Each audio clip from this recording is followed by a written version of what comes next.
Hello everyone, कैसे हैं आप लोग।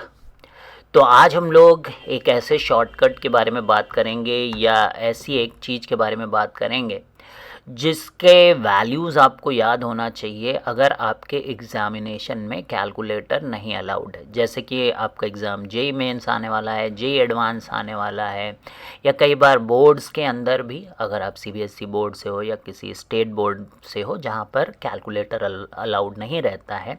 ख़ास तौर पे कई बार क्या होता है कि मेंस और एडवांस के पेपर में कुछ ऐसी कैलकुलेशंस आ जाती हैं जहाँ पे हमें स्क्वायर रूट्स के बारे में पता रहना चाहिए। तो देखिए यहाँ पे कुछ स्क्वायर रूट्स हैं जो काफ़ी इम्पॉर्टेंट हैं, जो कि याद होने चाहिए, और इनके अंदर अच्छे से पैटर्न्स भी हैं जो आप बहुत ईज़िली याद कर सकते हैं। जैसे कि इस आई होप कि सबको ही पता होगा कि स्क्वायर रूट 1 तो होता ही है, स्क्वायर रूट 2 भी सबको पता रहता है कि 1.414 है, वो याद रहता है सबको। स्क्वायर रूट 3 भी सबको याद रहता है कि 1.732 है, नहीं याद है तो आप याद कर लो। स्क्वायर रूट 4 जो है वो 2 होता है, और स्क्वायर रूट 5 याद नहीं रहता है तो वो आप याद कर लो 2.2। तो ये पहले 5 स्क्वायर रूट्स। तो स्क्वायर रूट 4 तो सभी को पता है।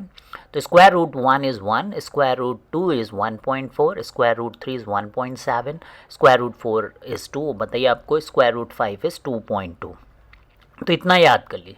उसके बाद आप देखिए कि जो आगे के square root 6, square root 7, square root 8, square root 9 और स्क्वायर रूट 10। स्क्वायर रूट 9 तो आपको पता ही है कि 3.0 है लेकिन बात क्या, आप देखो ज़रा, स्क्वायर रूट 6 2.4 है, 2.6 है, 2.8 है, 3.0 है, 3.2 है। तो इनफैक्ट अगर आप यहाँ से देखो स्क्वायर रूट 4 था 2, और उसके बाद देखिए स्क्वायर रूट 5, यानी कि 0.2 0.2 0.2 0.2 ऐसे बढ़ रहा है।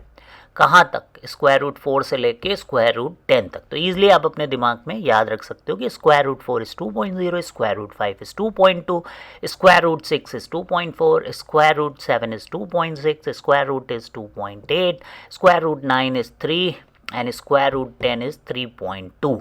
अब उसके बाद देखिए आप स्क्वायर रूट 11। अब देखिए यहाँ तक तो इवन इवन इवन इवन चल रहा था, जो आपकी जो डेसिमल वाली प्लेस है वहाँ सारे इवन चल रहे थे।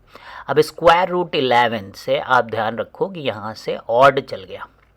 तो स्क्वायर रूट 11 3.3, स्क्वायर रूट 12 3.5, फिर स्क्वायर रूट 13 इज़ 3.6, ठीक है, बीच में फिर से odd. Square root 14 is 3.7, square root 15 is 3.9। तो बहुत ही सिंपल है, याद कर लीजिए। स्क्वायर रूट 11 थोड़ा कोशिश करेंगे आप तो बिल्कुल याद हो जाएगा। देखिए square root 11 3.3, square root 12 3.5, square root 13 is 3.6, square root 14 is 3.7 and square root 15 is 3.9।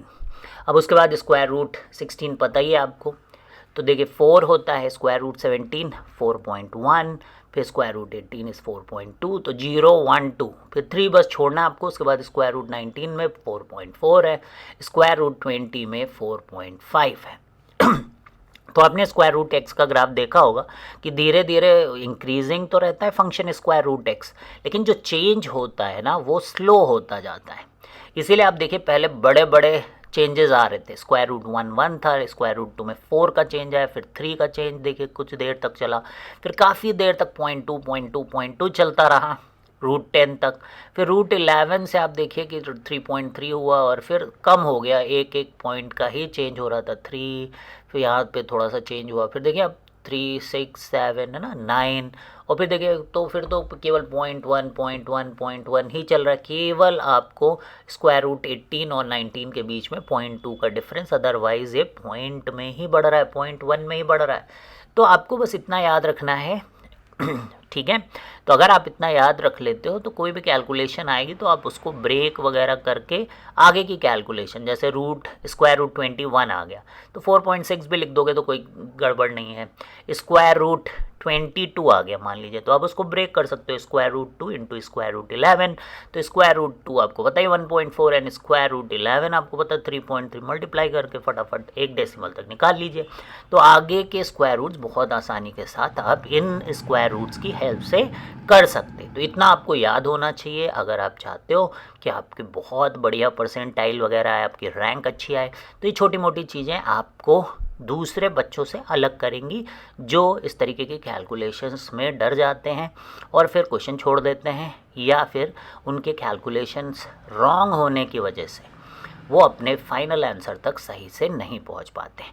तो कैलकुलेशन भी बहुत इंपॉर्टेंट चीज़ होती है, चाहे वो फिजिक्स का पेपर हो, चाहे केमिस्ट्री का हो, या फिर मैथ्स का हो। तो आई होप कि सभी बच्चे इसको बहुत अच्छे से करेंगे। Thank you, bye bye.